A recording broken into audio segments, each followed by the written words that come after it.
yo fuera a hacer esto, ¿quién les voy a decir que me manda? ¿Quién les diré que tú eres? Y Dios ahí se presentó, tengo que decirles un nombre. Y entonces Él les dijo, yo soy el que soy. Y ahí vemos que esa frase, yo soy, lo que significa es Yahvé. Sin embargo, no llevaba vocales, y para que nosotros, porque es una palabra que llevaba puras consonantes, pero Yahvé es básicamente yo soy. Vimos que la primera vez que Jesús se presentó así, estaba un montón de gente y Él les había dado de comer. Y después de haberles dado de comer, lo siguieron y lo fueron a encontrar a otro lugar y le dijeron, Señor, danos una señal.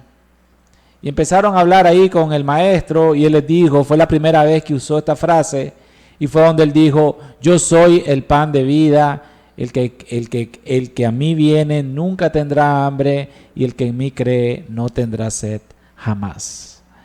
Y así el domingo pasado les compartí sobre la segunda vez que el Señor usó este término, haciéndose igual a Dios, porque Él era Dios, y dijo, yo soy la luz del mundo, y el que me sigue no andará en tinieblas, sino que tendrá la luz de la vida.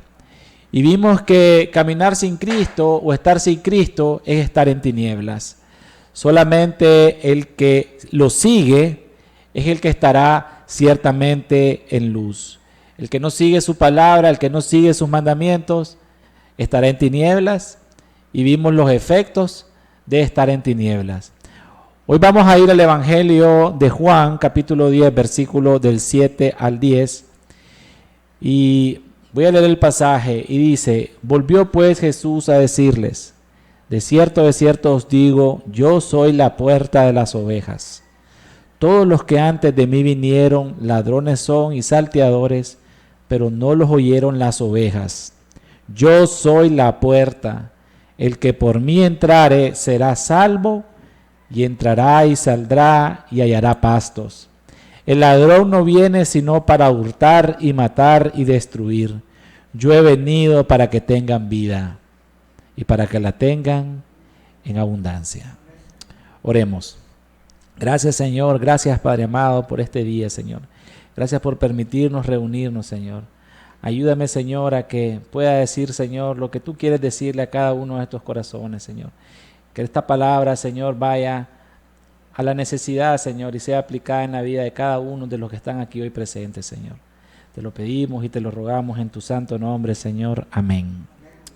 Vamos a usar para esta predicación el versículo 9. Oigan bien lo que dice el versículo 9. Yo soy la puerta. El que por mí entrare será salvo, y entrará y saldrá y hallará pastos. Ubiquémonos en el contexto. ¿Qué estaba pasando aquí? ¿A quién le está diciendo esto Jesús? Miren lo que pasaba. Jesús, los fariseos, los escribas, los maestros de la ley, la cosa se había puesto bien difícil para Jesús. El ambiente estaba tenso en Jerusalén, el ambiente estaba tenso en las ciudades donde Jesús estaba predicando. ¿Por qué había mucha tensión? Porque Jesús estaba haciendo cosas, porque Jesús estaba diciendo cosas que estaba removiendo el status quo que había en ese lugar. Es decir, ahí toda la gente estaba dormida, toda la gente estaba acostumbrada a ir a la sinagoga, a escuchar, leer los rollos a los maestros, a los fariseos, todo el mundo les hacía, pero vino Jesús y vino a ser disruptivo en esa sociedad y vino a decir cosas que estaban despertando muchos corazones. Él estaba haciendo muchos milagros, y entonces aquí nos encontramos a Jesús discutiendo con los fariseos. ¿Qué había pasado? Para nosotros entender esto nos tendríamos que ir al capítulo 9, porque estamos en el capítulo 10. El capítulo 9 y el capítulo 10 es la misma escena, la misma gente, y es Jesús respondiendo al mismo acontecimiento. ¿Qué había pasado? Bien, Jesús le había devuelto la vista a un ciego de nacimiento que también era mendigo. Jesús le dijo a este ciego, anda, te vas a lavar los ojos en esta fuente y vas a ver. El ciego hizo eso, y cuando el ciego recuperó la vista, la gente que estaba alrededor empezó a decir, ese es el ciego, ese es el mendigo, no puede ser. Y entonces le preguntaron qué había pasado. ¿Y qué hizo el ciego? El ciego les dijo, Jesús me sanó. Entonces esta gente sorprendida agarró al ciego y se lo llevó donde los fariseos. Los líderes de esa época tenían el corazón completamente endurecido y se negaban a aceptar lo obvio. Entonces ellos estaban cegados completamente en su entendimiento y lo que ellos querían es que el ciego dijera que él no había nacido ciego. Pero el ciego, todo el mundo lo había visto ciego, lo había visto mendigando, pero ellos estaban buscando como que el ciego dijera yo no era ciego en realidad. Algo que era obvio. A esos niveles llegaba el nivel de oscuridad que había en ese tiempo, en estos falsos maestros que tenía Jerusalén. Entonces después vinieron y entonces como no lograban que el ciego confesara, entonces hagamos algo. Llamemos a los papás de este ciego. Todo esto es el capítulo 9. Llaman al papá de este ciego, al papá y a la mamá y les dicen, mira, ¿cómo es que tu hijo es ciego y ahora ve? No sé, le dice, pregúntale a él ya está grande y él te puede contestar. Y entonces vuelven a llamar al ciego, lo vuelven a interrogar y empiezan a menospreciarlo. Empiezan a menospreciarlo porque a veces cuando nosotros, ciertamente eso sucedía antes y sucede hoy. Muchas veces nosotros cuando vemos la obra de Dios en alguien, lo único que hacemos es menospreciar a esta persona. Nosotros oímos decir, mira, este hombre está buscando de Dios, este hombre está empezando a caminar con Dios, este hombre se está apartando de sus malos caminos. Y lo que vamos a escuchar normalmente en las personas de afuera, en los del mundo, ellos van a decir, ese es un falso profeta, ese es un hermano, esta persona ya lo vas a ver cómo pronto anda de nuevo en sus mismas andanzas. Y al final, si la persona ciertamente buscó de Dios y ciertamente se convirtió, lo que te dicen es, ya no te acordás lo que vos eras antes, y ese es un ladrón, ese es un mentiroso, ese es un tal, un ya, y recordándole los pecados que él tenía en el pasado antes que se convirtiera. El ciego era un mendigo, y estas personas cuando no lograron la confesión, lo que hicieron fue menospreciarlo, se enfurecieron y lo expulsaron. La expulsión en esa época es una expulsión verdaderamente real, porque toda la vida del pueblo judío giraba en torno al templo, a sus ritos, a sus costumbres, y que vos no pudieras ir al templo, que vos te expulsaran del templo, era algo grave. Pero en su enojo, en su amargura y en su frustración, ellos lo expulsaron. Máxime que ellos ya habían escuchado al que dijo, yo soy la luz del mundo. Ya ellos le habían dicho, ustedes son hijos de vuestro padre el diablo.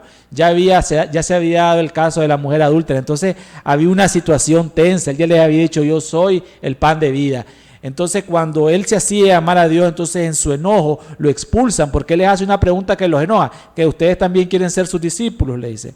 Y entonces así lo expulsan. Cuando Jesús se da cuenta que lo expulsan, todo esto pasa en el capítulo 9 y el 10.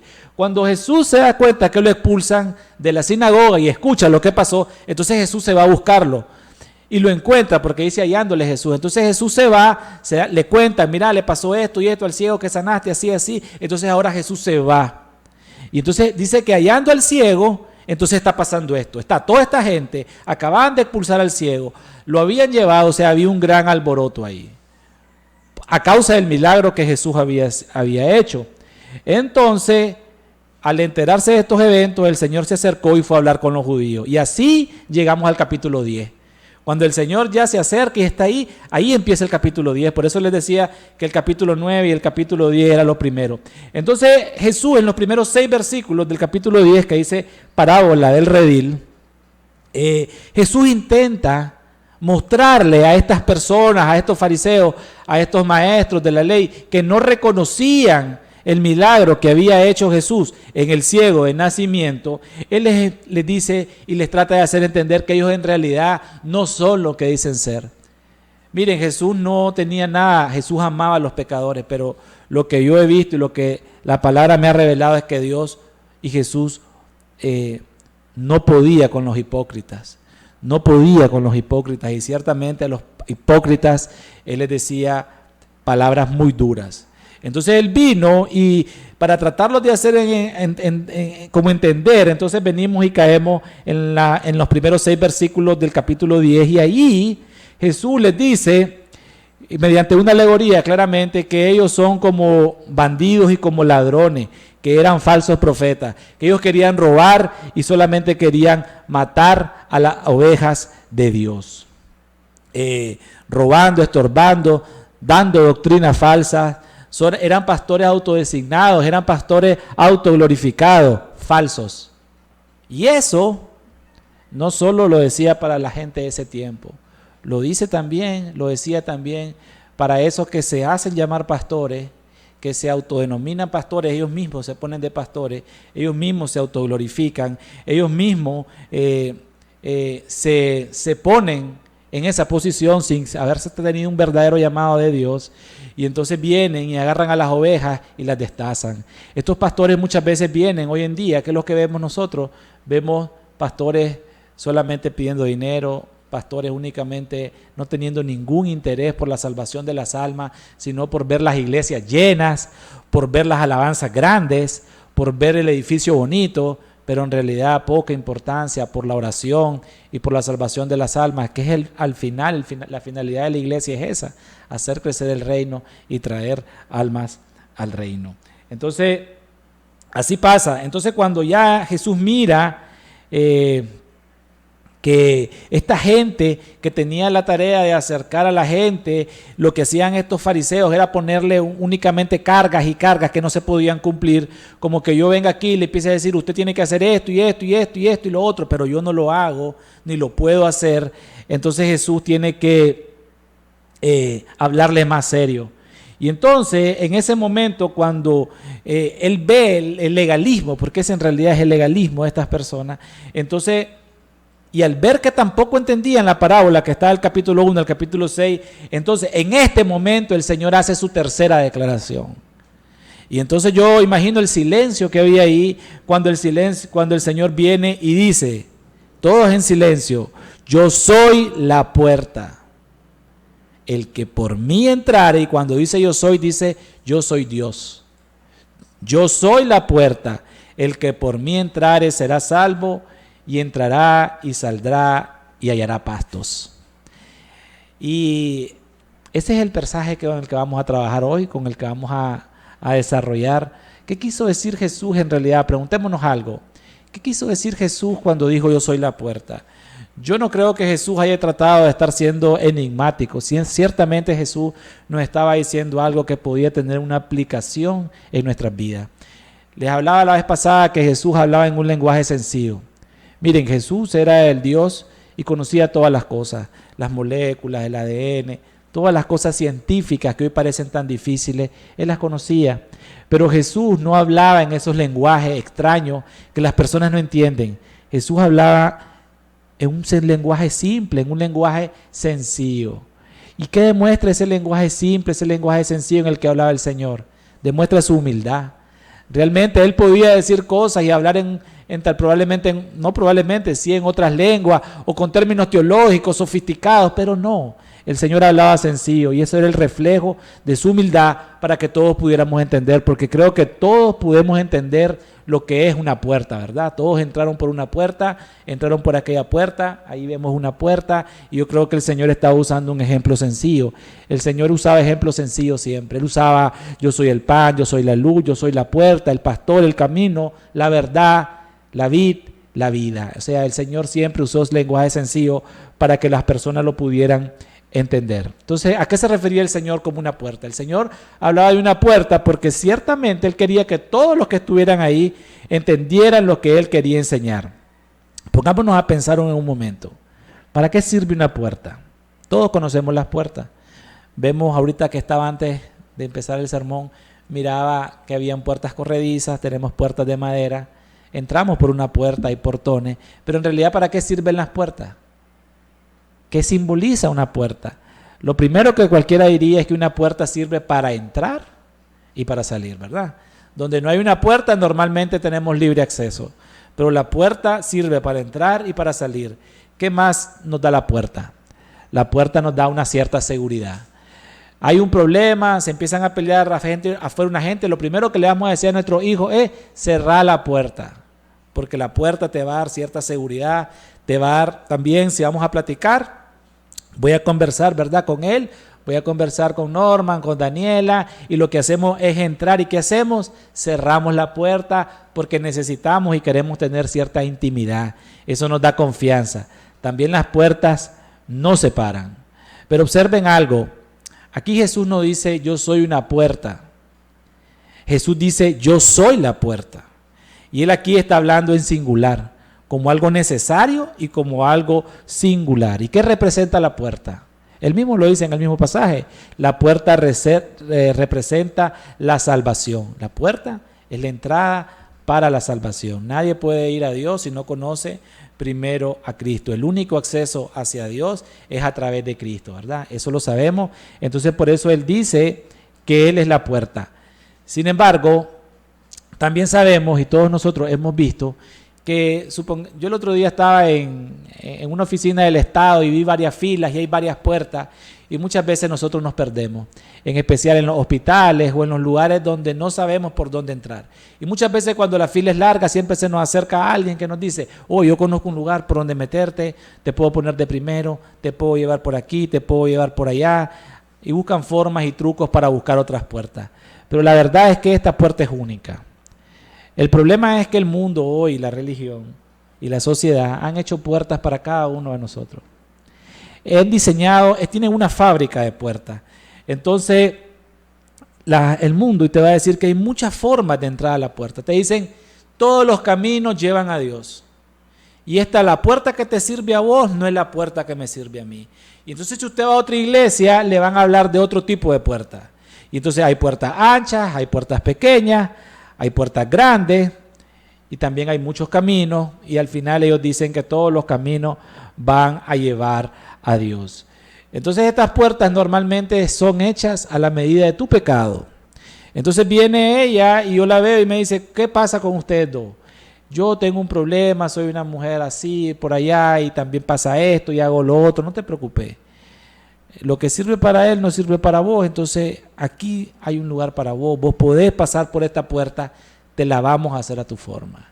Y aún estaba viendo un teólogo que es un defensor de los derechos de inclusión, de muchas cosas malas, y él en realidad también tiene toda una doctrina para justificar estas cosas, o sea que él hace puertas grandes y puertas de colores. Entonces son en realidad puertas hechas a la medida del pecado de cada uno.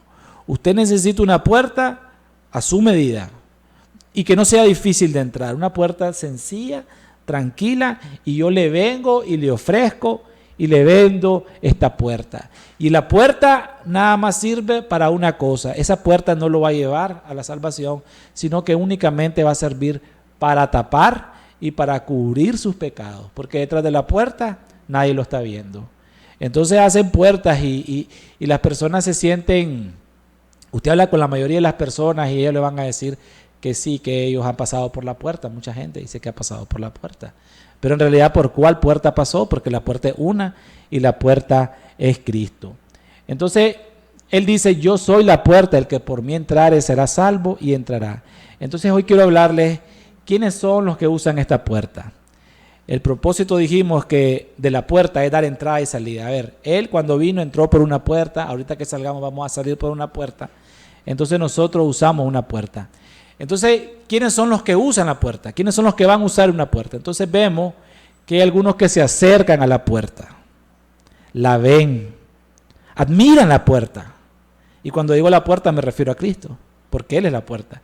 La admiran, la ven, les gusta estar cerca de la puerta, les gusta estar cerca de ese lugar porque sienten que la puerta, estar cerca de la puerta, les da una falsa seguridad de que estoy yendo, yo voy yendo a la iglesia, te dice mucha gente, no hago cosas malas, entiendo, he leído la Biblia y ahí está la puerta y eso me da a mí, me hace sentir bien de estar yendo a la iglesia, pero en realidad no buscan a Cristo. En realidad estas personas quieren ver a la puerta, quieren estar cerca de la puerta, pero no vienen a buscar a Cristo.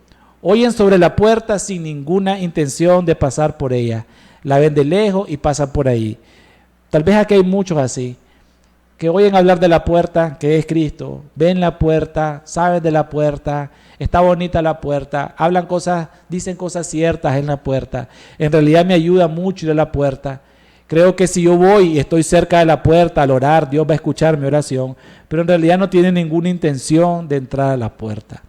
Hay otros que en realidad se acercan aún más a la puerta. O sea, eso no solo están de lejos, sino que eso se acercan y tienen mucho gozo en sus vidas.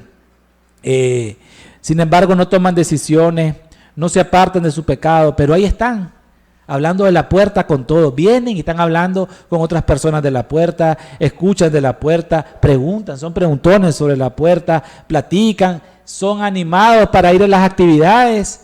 Todo lo que tiene que ver con la puerta se apuntan, van, les gusta, y más que todo cuando es divertido, y entonces se acercan a la puerta, pero en realidad cuando viene una aflicción, cuando viene una tentación, cuando viene algo simple y sencillamente, usted ya no los vuelve a ver. Ellos se han apartado y ya no están cerca de la puerta.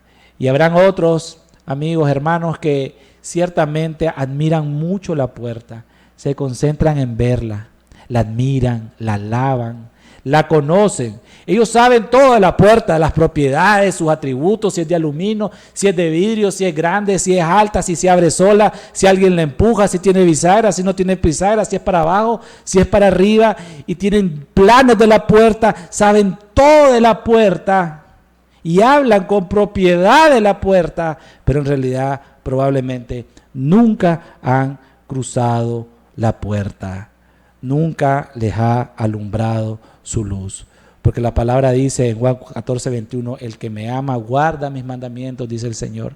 Y muchas veces estos conocedores, estos expertos en la puerta, saben mucho de la puerta, pero no lo aplican a su vida.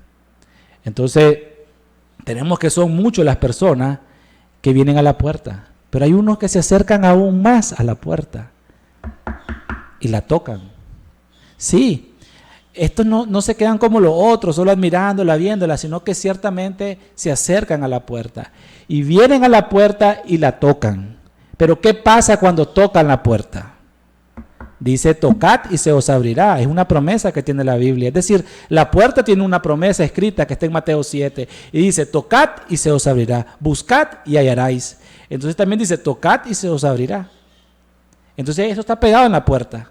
Es una promesa que tiene esa puerta, que si se la toca, se va a abrir.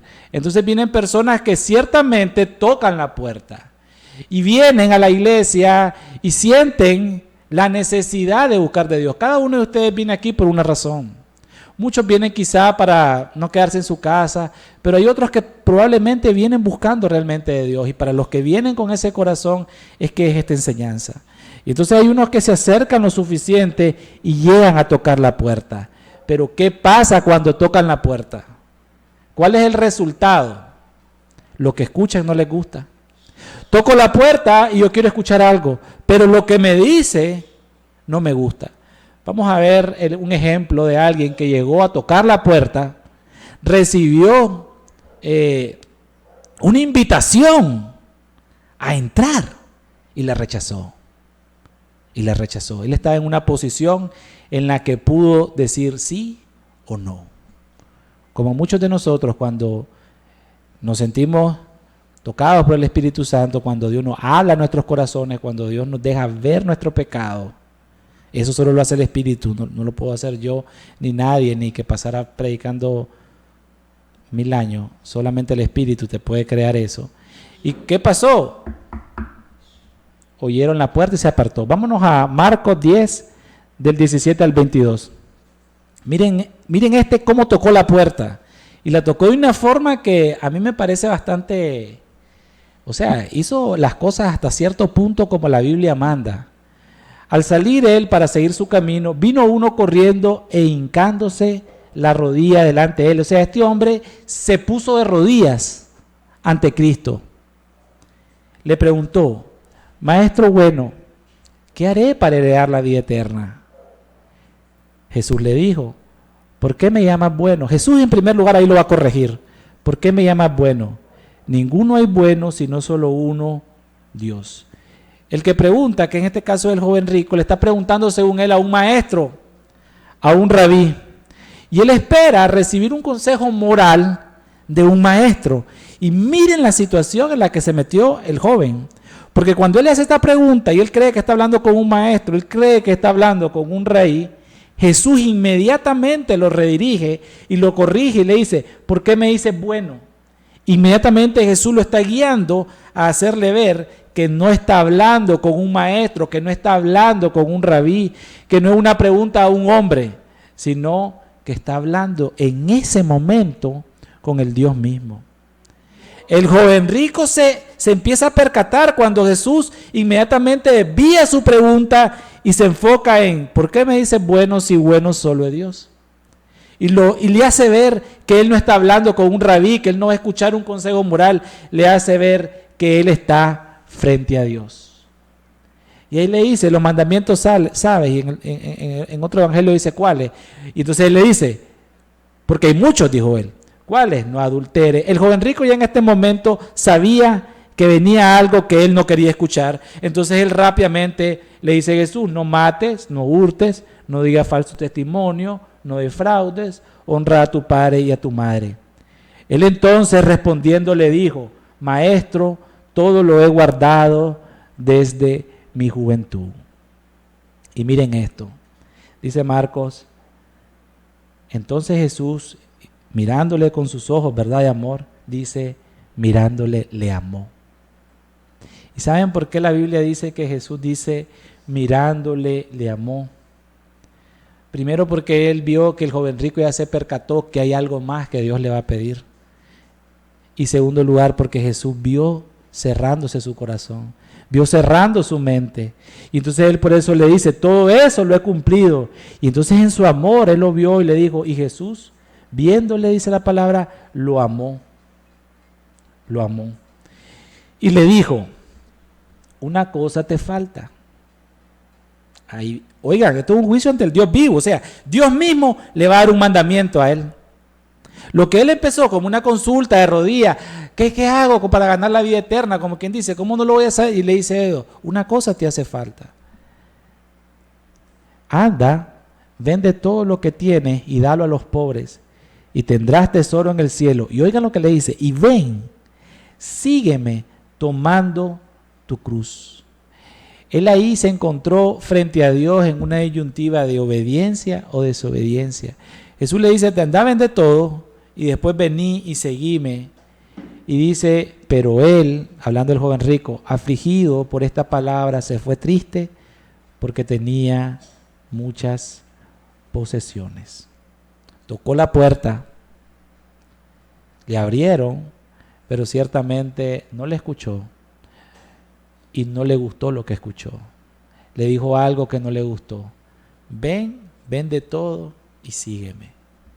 Y eso a él no le costó. Esto destaca la gran necesidad que tenemos todos de obedecer a Dios en todos los aspectos de nuestra vida.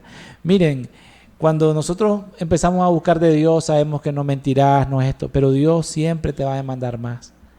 Va a llegar un punto en que vas a tener que tomar realmente decisiones para poder pasar por la puerta. Si te quedas solamente dejando lo que te es fácil dejar, si no buscas de Dios de corazón, aunque el joven rico se postró, tenés que hacer más y obedecer a ese llamado que Él te hace de dejar todo por venir a Cristo. El segundo caso es el de la mujer conocida como la mujer sinofenicia.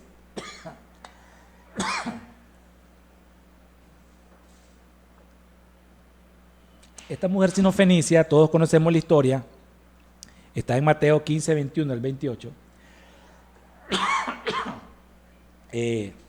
Ella, dice la Biblia, el versículo 22, y aquí una mujer cananea que había salido de aquella religión, clamaba, o sea, esta también llegó clamando al Señor, diciéndole, Señor, hijo de David, ten misericordia de mí, mi hija es gravemente atormentada por un demonio. Miren, ella está clamando al Señor que tenga misericordia de ella. Está tocando la puerta. Pero Jesús no le respondió palabra. ¿Cuántos de nosotros por una mala cara que nos hacen en la iglesia, porque alguien no nos saludó, porque no me dijeron esto o lo otro, porque no me invitaron, porque la persona que está ahí siento que es un poco de una manera, de otra, no. ¿Cuántas veces nosotros solo por una tontería, nosotros nos damos la vuelta y nos vamos? Yo no te voy a estar aguantando nada, decimos. Pero miren, esta mujer le estaba clamando al Señor y dice, pero Jesús no le respondió palabra.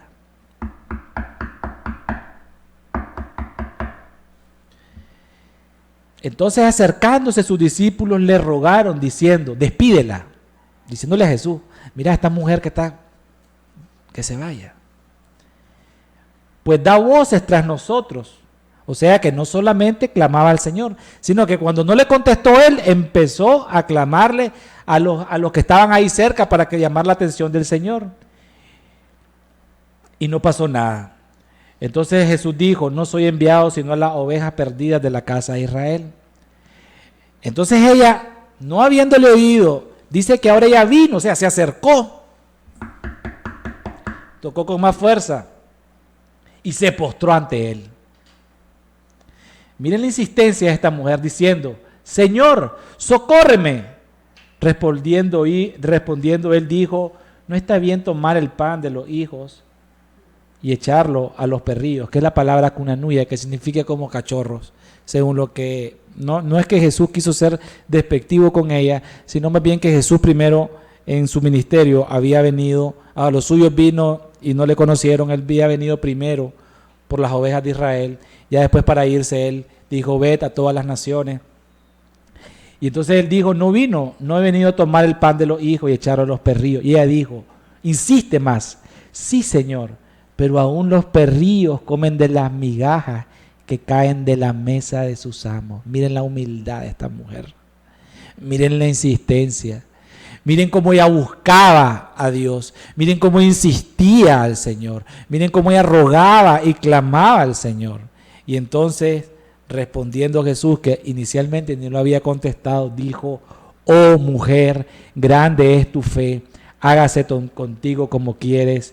Y su hija fue sanada en aquella hora. Es bueno, es sabio para todos los que están ahí, que están aquí, que toquen la puerta. Sin embargo, les quiero aclarar una cosa. La Biblia no dice que alguien va a ser salvo por tocar la puerta. La Biblia dice que vas a ser salvo por entrar en la puerta. Tenemos que insistir, tenemos que gritar, tenemos que entrar. Dice la Biblia que la puerta además es estrecha. Nos da una descripción de la puerta. No solo dice que hay que pasar por la puerta, sino que es estrecha. Y no solo eso, dice que la puerta hay que entrar con esfuerzo. Esfuerzo es una palabra griega que significa agonizar.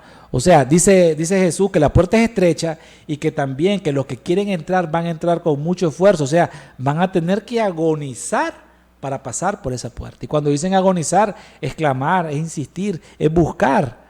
No es quedarte ahí sentado. No es venir a ver la puerta y estar diciendo, qué bonita, mira la puerta, hablemos de la puerta, veamos la Biblia. No se trata de eso. De nada te sirve si no pasas por la puerta. Ciertamente es sabio que busques y que toques la puerta, pero no va a pasar nada si solamente tocas la puerta. Tenés que pasar por la puerta. Finalmente, de los que vienen por la puerta, hay unos que también están, yo les digo los que están en medio de la puerta. Cuando ves la puerta están en medio. Estos son personas que normalmente tienen muchos años de estar oyendo de la puerta. Les podríamos llamar quizás los cuidadores de la puerta. Son defensores del evangelio y ellos son los que dicen quién entra y quién no entra. Son esos como una amiga que me comentó que fue al Cañón de Somoto y que se encontró un hombre en la calle que puso una aguja, algo, un mecate, se paró y le dijo son $20, punto. Él se puso ahí como la puerta. Entonces él, si no le pagan los $20, no te deja pasar, listo.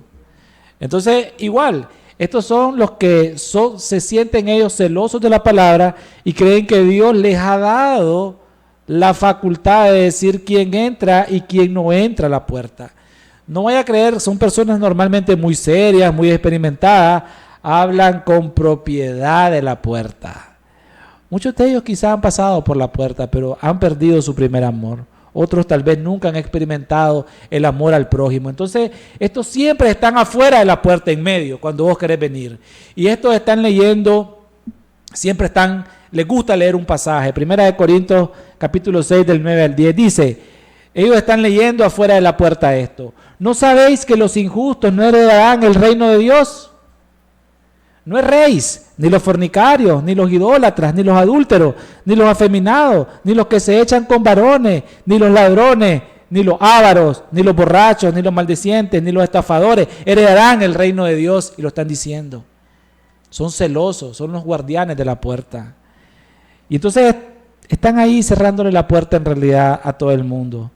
En realidad le falta amor por el prójimo. Jesús dijo, en esto conocerán que son mis discípulos, en que se amen los unos a los otros. No he venido por justos, sino por pecadores. Jesús amaba a los pecadores. Dios amaba a los pecadores, si no, no hubiera muerto por ellos.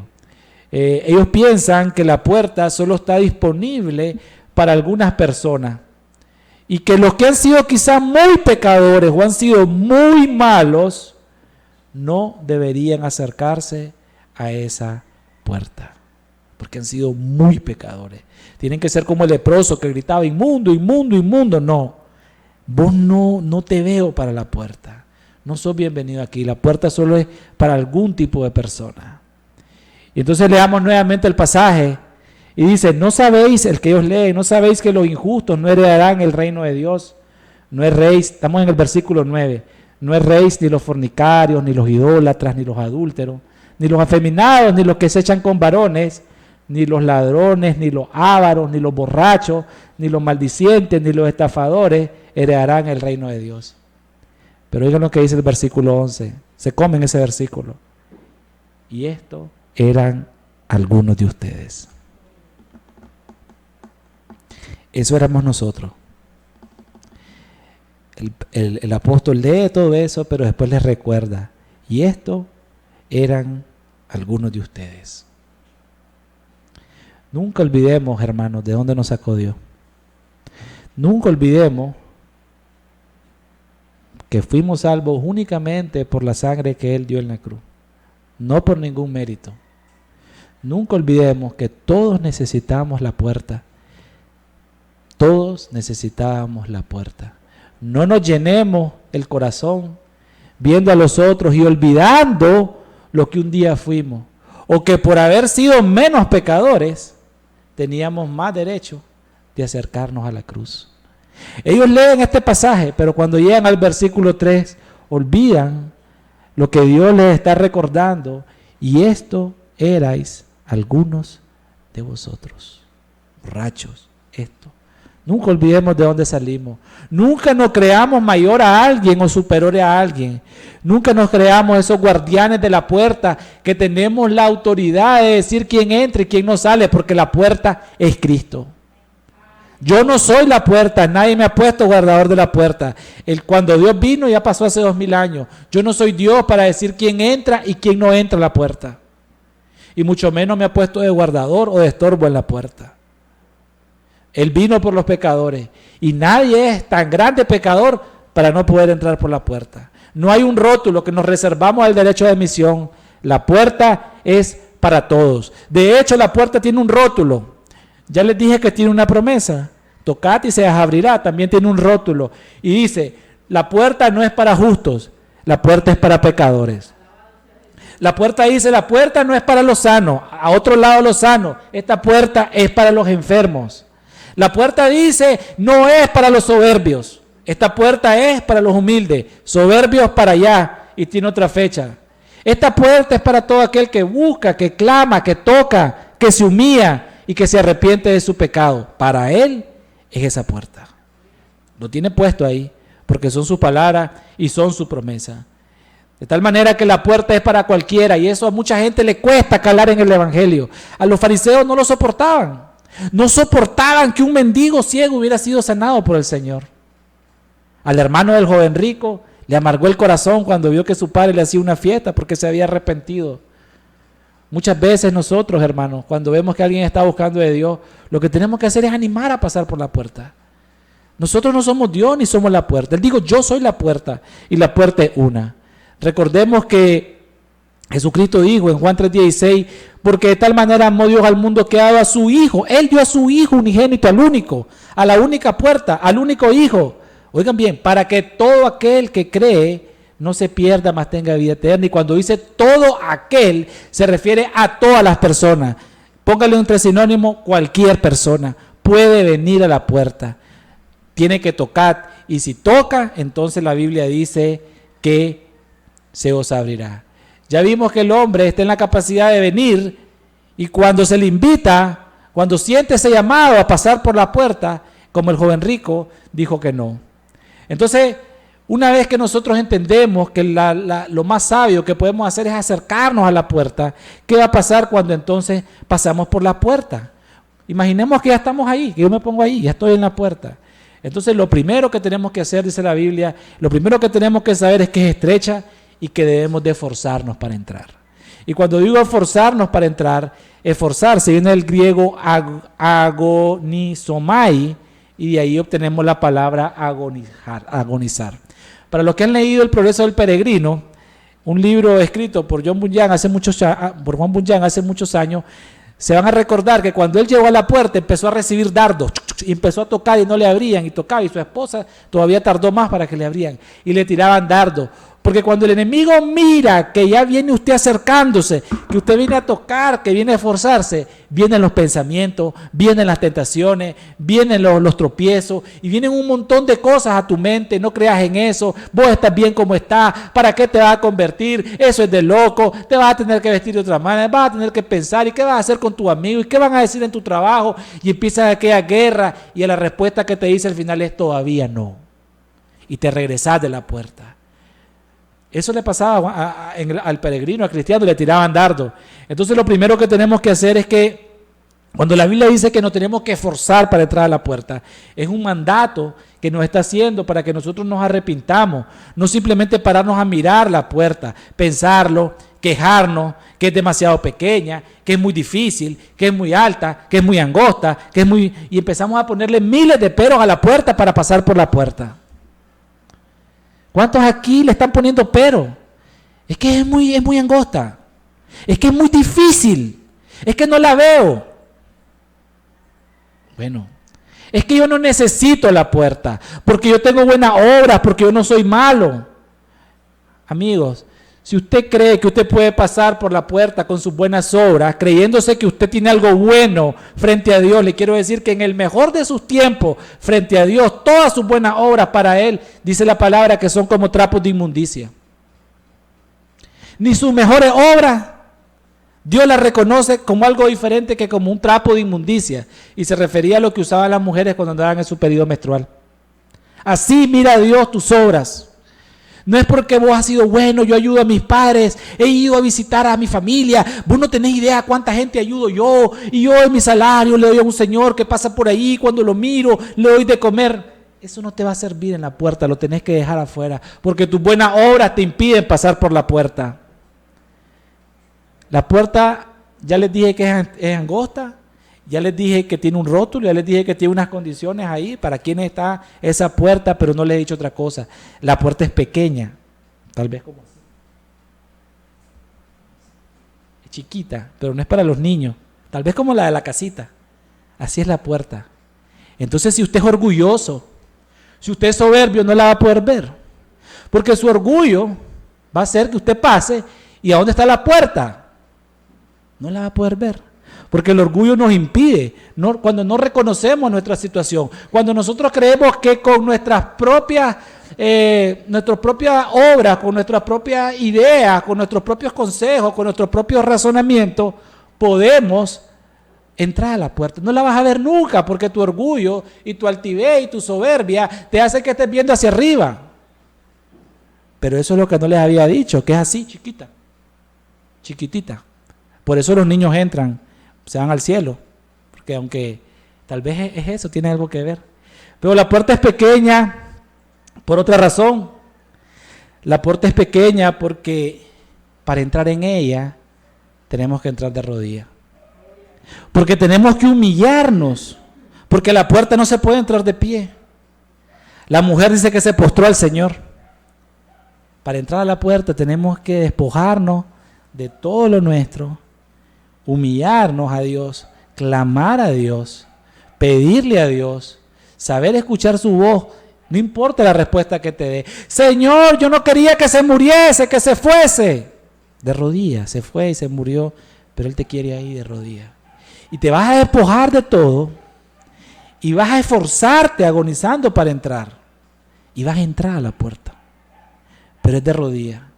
Ni un hombre en la historia de la humanidad creo que ha pasado por esa puerta de pie. Todos se han tenido que arrodillar, se han tenido que humillar en arrepentimiento para pasar por la puerta. Y no solo eso, sino renunciar a todas las cosas, el pecado, los placeres y todas las cosas. Ahora, hermanos, aquí quiero aclararles algo. No vayan a creer ustedes que por ese esfuerzo, no vayan a creer ustedes que por haberse arrepentido, no vayan a creer ustedes que por esa insistencia, no vayan a creer ustedes que por esas lágrimas ustedes van a ser salvos. Nada de eso son más que obras muertas. La única razón por la que ustedes pueden llegar a ser salvos es por el sacrificio que Él hizo en la cruz y por la sangre del Señor. No hay otra razón por la que usted pueda ser salvo. No hay obra ni nada que usted pueda hacer para alcanzar la salvación. Él hizo el sacrificio. Él tomó su lugar en la cruz por sus pecados. Él fue golpeado, Él fue azotado, Él fue maltratado, Él fue humillado, fue ridiculizado y su sangre brotó en la cruz del Calvario para que usted pudiera pasar por esa puerta. Por eso Él es el único que puede decir, yo soy la puerta, solo Él es la puerta, porque Él fue el que murió ahí. Entonces no vaya a creer que porque usted gritó, lloró, se puso de rodillas y pasó por la puerta, usted tiene algo, algún mérito para que usted haya alcanzado su salvación. La salvación únicamente es por la sangre de nuestro Señor Jesucristo. Y una vez que nosotros pasamos por la puerta, Él ahora nos mira con un filtro de justicia, pero con la justicia de su Hijo. Nos mira como nuevas criaturas. Las cosas viejas pasaron y nuevas criaturas somos. Dios deja de vernos como ese pecador sucio, inmundo, y ahora nos mira como una nueva criatura. Aunque las personas de nuestro alrededor no lo miren. No importa si te dicen no te creo, no importa si te dicen eso no te sirve, no importa si te dicen te falta algo, no importa si te dicen quizás necesitas hacer un hoyo para pasar por la puerta. No, la puerta se entra de rodillas. Dice que por sus frutos los conoceréis y eventualmente van a recibir un fruto. Y ustedes van a dar un fruto y las personas lo van a poder ver. Pero es Dios el que justifica mediante la fe. Entonces, ¿cuál es el resultado? Al final del pasaje dice, yo soy la puerta, el que por mí entrare será salvo, entrará y saldrá y hará pasto. Entonces miren que él dice, yo soy la puerta. Ya vimos quiénes son los que entran, ahora vamos a ver finalmente qué es lo que pasa cuando pasamos ya por la puerta. La palabra nos dice tres cosas, nos dice que seremos salvos, nos dice que entraremos y saldremos y nos dice que hallaremos pastos. ¿De qué vamos a ser salvos? Bueno, en primer lugar, inmediatamente vas a ser salvo del poder del pecado, del poder que el pecado tiene en tu vida. Hoy, si aquí, hermano, amigo, usted vive en pecado y usted no puede dejar su pecado, obviamente, usted entiende el poder que el pecado tiene en la vida de cada uno de nosotros. Ciertamente Jesús, cuando dijo yo soy la luz y el que en mí no me sigue permanece en tinieblas, lo decía porque yo mismo reflexionaba cuando hacía esto y decía, cuántas tinieblas habían en mi vida, Señor, cuán ciego estaba, cuánto necesitaba de ti. Entonces Él nos va a liberar del poder que el pecado tiene en la vida de cada uno de nosotros. Sus tristezas, sus aflicciones, su soledad, su dolor. Él la va a librar. Y miren, yo les digo a las personas cuando predico esto, miren, yo tendría que estar loco para estar hablando cosas que no he vivido en mi vida. Tendría que estar... O sea, ¿qué clase de persona será esa que se levanta, viene, prepara esto para venir a hablar mentiras, para venir a hablar cosas que no se pueden vivir? Ciertamente yo puedo dar testimonio de que lo que estoy hablando es verdad. Solamente Cristo y Dios nos puede liberar del pecado en nuestras vidas. Todos los que una vez vinieron a Cristo fueron esclavos del pecado y saben que no podían dejar su pecado. Y todos sabemos que necesitábamos de esa puerta. Y yo les vengo a predicar eso. ¿Por qué predico? ¿Por qué comparto? No crean que es porque me gusta estar aquí, o sea, en este lugar o hablando. Es un honor, ciertamente, y un privilegio, y le doy gracias a Dios que me permite este gran honor de poder compartir su palabra. A almas eternas, cada uno de ustedes es un alma eterna, pero en realidad no les estaría diciendo algo que no he vivido, que no creo. Ciertamente el pecado es esclavizante y no lo podemos dejar sin pasar por esta puerta. También vamos a encontrar qué significa, cómo seremos salvos. También seremos salvos del castigo por el pecado, que es muerte. Cuando nosotros pasamos por la puerta, nuestra situación cambia. Y usted ahora va a empezar a vivir una vida diferente, porque usted ahora ya no va a recibir un castigo, sino que ahora usted va a vivir una vida de plenitud en Dios, ahorita en esta tierra y al final. Nos va a salvar de una eternidad en un lugar de tormento. Para todos aquellos que, habiendo sido llamados a pasar por la puerta, que han oído el llamado de Cristo, han hecho lo que hizo el joven rico y dicen, se afligió, se regresa a su casa y no pasa nada, y se va tal y como vino. Somos salvados de lo que fuimos antes, somos salvados de nosotros mismos, de la maldad en nuestros corazones, de la perversidad. El Espíritu viene y trabaja en nosotros y nos empieza a guiar para que agarremos la imagen, la figura del varón perfecto, para que empecemos a seguir el ejemplo de Jesús. Y la vida del cristiano es cada día, cada minuto, cada segundo, buscar la manera de acercarse y parecerse más a Jesús. Dice que entrará y saldrá. Dice, entrará y saldrá, y esa es la libertad para salir y entrar que vamos a tener en Jesús. Ya no vamos a vivir en prisiones como en el pecado, sino que vamos a ser libres. No sé por qué hay personas, le venía comentando a mi esposa, por qué personas piensan que el cristianismo es algo restrictivo, si es algo que es todo lo contrario, como dice la palabra, te permite entrar y salir, porque él dice la palabra que el Hijo liberare será libre ciertamente.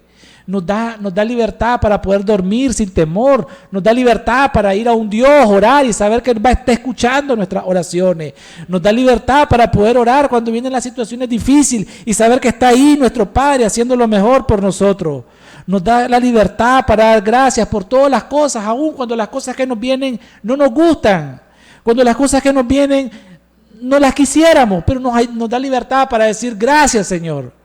Ciertamente a los cristianos nos da libertad para decir, porque en ti todo lo puedo, porque tú me fortaleces, Señor. Nos da libertad para disfrutar a Cristo.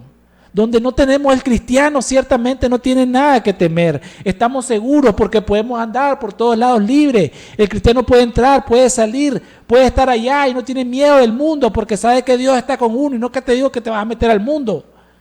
Pero tenemos la certeza de que Él está con nosotros. Y dice el apóstol, ¿y qué nos separará del amor de Cristo? Muerte, aflicción, y empieza a decir un montón de cosas. Y es que somos libres para decir eso. ¿Quién me va a separar del amor de Cristo? Nadie. Pero al que no tiene a Dios, al que quiere estar ahí viendo la puerta, ¿qué le espera? Tristeza, incertidumbre, inseguridad. Tiene miedo de perder sus bienes, tiene miedo de enfermarse, tiene miedo que la esposa lo deje, tiene miedo de no casarse, tiene miedo de un montón de cosas, porque no tiene quien confiar. Empieza a confiar, voy a hacer esto, y empieza a hacer planes sin tomar en cuenta que todo depende de Dios. Pero el cristiano no. El cristiano tiene certeza y seguridad de lo que está viviendo. Aún cuando te están diciendo cosas feas, aún cuando estás escuchando palabras feas a veces de tus amigos, de tu familia, tu confianza siempre está puesta en Él. Y finalmente dice que nos va a dar alimento. Él dice que vamos a entrar y salir. Y es que cuando dice que nos va a dar pastos, para la gente de esa época los pastos eran el alimento, porque Dios compara a su pueblo como ovejas y compara a Jesús con el pastor. Y el tema que ustedes van a escuchar, ya no de mí, el otro domingo es: yo soy el buen pastor. Y es que entonces, si Jesús es el buen pastor, Él lleva a sus ovejas a los pastos. Y cuando nosotros llevamos a las ovejas a los pastos, Él nos lleva ahí. ¿Y para qué nos lleva? Pastos verdes. Para que nosotros nos mantiene a lo largo de toda nuestra vida espiritual. Él nos alimenta. Él nos alimenta. Él dijo: yo soy el pan de vida. El que en mí cree no tendrá hambre, y el que a mí viene no tendrá sed jamás. Él es el pan, Él es el alimento. Él nos lleva a esos pastos a descanso, a un descanso de nuestra alma. No es que vamos a dejar de trabajar, es que Él nos va a dar descanso en el alma. Si tu alma está atormentada, si tu alma sos infeliz, te sentís deprimido, no sabes por qué estás amargado, yo sí te lo puedo decir hoy, no tenés que ir a ningún lado, te lo voy a decir. Estás así porque no has pasado por la puerta. Estás así porque no te alumbra la luz de Cristo. Estás así porque estás alimentando tu vida de no el pan de vida, sino estás comiendo pan que perece, pan que muere, pan que no alimenta tu corazón. Entonces te vas a sentir siempre triste, vas a llorar en la noche y te vas a sentir la persona más infeliz del mundo porque no has querido venir a la luz. Porque dice: amaron más sus pecados y las tinieblas que a la luz. Entonces Él nos lleva para esos pastos, para que tengamos sustento, para que tengamos crecimiento. Él dice, yo soy el pan de vida, porque Él también es el alimento. ¿Y cuál es nuestro alimento? El de los cristianos, el de los que pasan por la puerta. Nuestro alimento, quiero decirles, amigos, que el que cree que su alimento es la iglesia está mal. La iglesia no es el alimento. Venir, estar con los hermanos, está bien, eso nos ayuda, porque cuando nos separamos del mundo, esta hermandad es la que ciertamente nos llena, porque estamos todos juntos. Pero tu alimento no es ese, tu alimento no es lo que te dice el pastor, ni lo que te ponen a predicar. Tu alimento es la palabra de Dios, que el Espíritu Santo va a vivificar en tu vida para que vos des frutos, para que vivas plenamente, para que tengas gozo, para que tengas paz. Su alimento es la palabra. Para el que no ha pasado por la puerta, para el que no ha recibido la luz, la palabra es algo que no pasa nada, no alimenta. Pero cuando ya has tenido la plenitud de Cristo, esa palabra toma vida. Y para los que saben esto, saben que esa palabra se empieza a vivificar en nuestros corazones y empezamos a sentir un fuerte deseo de consagrarnos, empezamos a sentir un fuerte deseo de vivir en santidad para guardar su palabra. Para guardar su palabra. En el versículo 10 Él dijo, yo he venido también para que tengan vida y para que tengan vida en abundancia. Solo quiero advertirles que cuando hablamos de vida y vida en abundancia, Él no se refiere a una vida próspera. De los siervos más grandes que tuvo el Señor, ninguno fue próspero, hablando en términos materiales. Tampoco esperes una vida larga, porque también grandes de los grandes discípulos que ha tenido el Señor, lo más que vivieron fue algunas décadas, muchos de ellos. Tampoco una vida libre de tristeza. Aún el mismo Jesús se entristeció en algunas ocasiones. Vamos a tener tristeza, pero al vivir una vida en Cristo, nuestra vida va a ser fructífera. Nosotros vamos a sentir que nuestra vida es útil, pero no vamos a dejar de experimentar altibajos. El término abundante lo que significa es que vamos a tener una vida profunda con el Señor, una vida abundante que incluye poder ir a Dios constantemente en oración, en crecimiento, en perdón. Miren, el poder perdonar es algo maravilloso cuando lo ejercemos, cuando no guardamos rencor en nuestro corazón, cuando oramos por los que nos hacen daño. Entonces esa vida abundante va a ser una vida abundante en piedad, en alabanza, en oración. Y nos da acceso al Padre y nos posee del Espíritu Santo, y eso nos hace vivir de una manera plena y satisfactoria. No entiendan una vida abundante de cosas. No quiso decir eso. Dijo una vida abundante en el corazón, un corazón abundante de amor por Dios y por nuestro prójimo. A veces los cristianos creemos que la vida abundante la tienen los del mundo. Cuando los vemos en sus carros, los vemos disfrutando en su música y en sus planes. Pero quiero decirle para aquel que está buscando de Dios y a nosotros, hermanos, les quiero decir que la vida del creyente en realidad es completa y perfecta en Cristo. Que el creyente, el que ama a Dios, no tiene nada que volver a ver hacia el mundo. Nada tenemos que ver al mundo porque vivimos en gozo. Yo solo pienso tener la libertad de poder amar a tu esposa como Dios te lo manda, poder criar a tus hijos en la forma en la que ya Dios en su eterna e infinita sabiduría lo determinó, en la forma de relacionarte con tu prójimo. Esa plenitud, ese gozo, esa abundancia no la tiene el que está afuera. Aunque él tenga abundancia de bienes, abundancia de amigos, abundancia de éxito, abundancia de logros, el cristiano no necesita nada, porque Dios es abundante, porque Él es el alimento. Yo te quiero preguntar algo hoy. ¿Qué haces ahí sentado? ¿Estás viendo la puerta?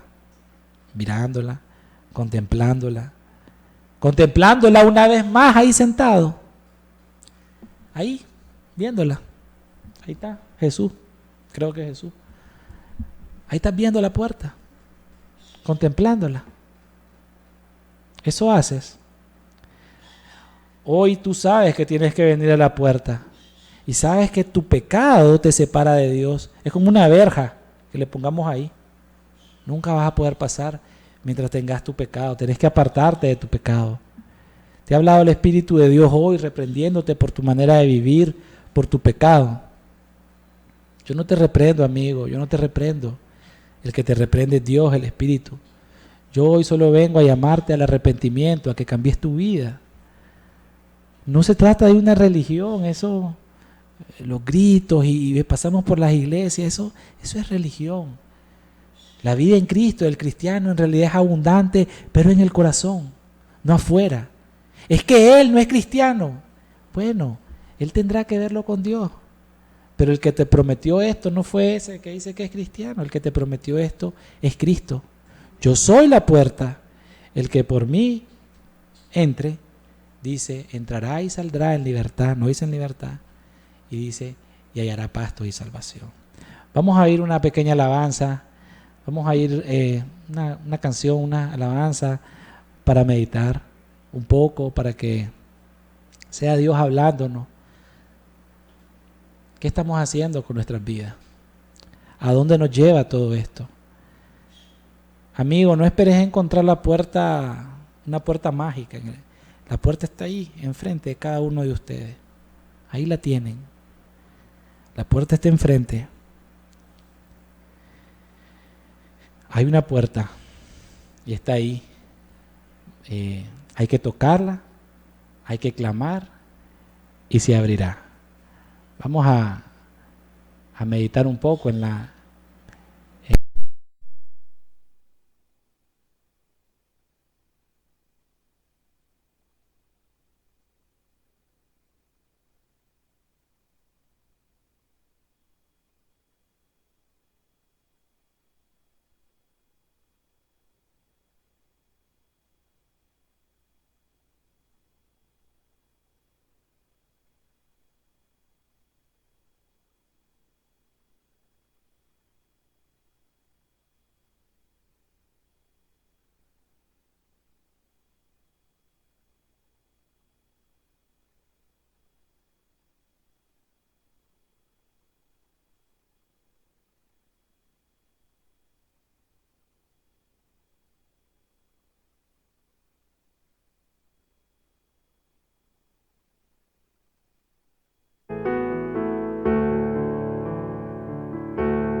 No hay problema tan grande que Dios no resuelva.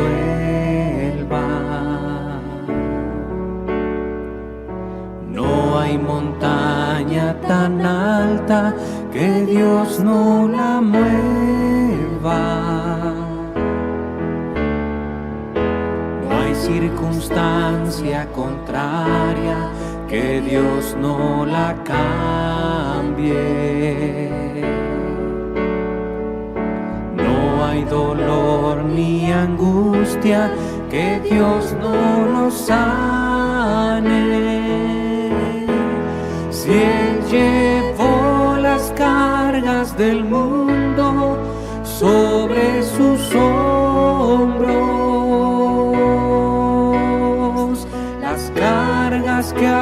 ti te agobian, Él las llevará.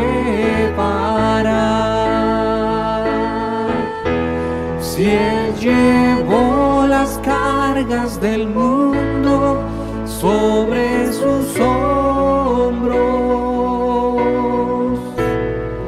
las cargas que a ti te agobian, Él las llevará.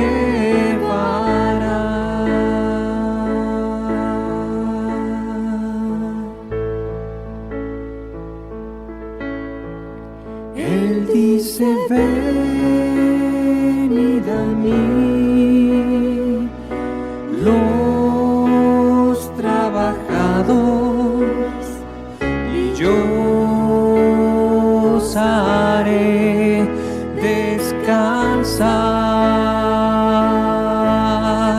Él dice, venid a mí, los trabajados, y yo os haré descansar. Si Él llevó las cargas del mundo sobre sus hombros, las cargas que a ti te agobian, Él las llevará. Si Él llevó las cargas del mundo sobre sus hombros, las cargas que a ti te agobian, Él las llevará.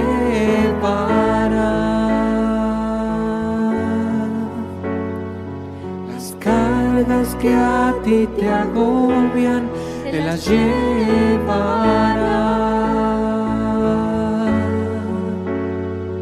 Las cargas que a ti te agobian, Él las llevará.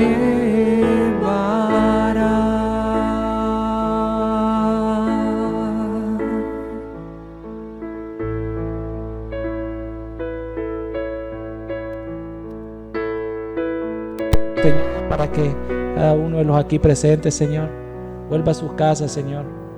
Te busquen de corazón, Señor. Se arrepientan de sus pecados, Señor, para que tengan vida y en abundancia, Señor. Para que tengan ese alimento, Señor. Para que tengan esa luz, Señor.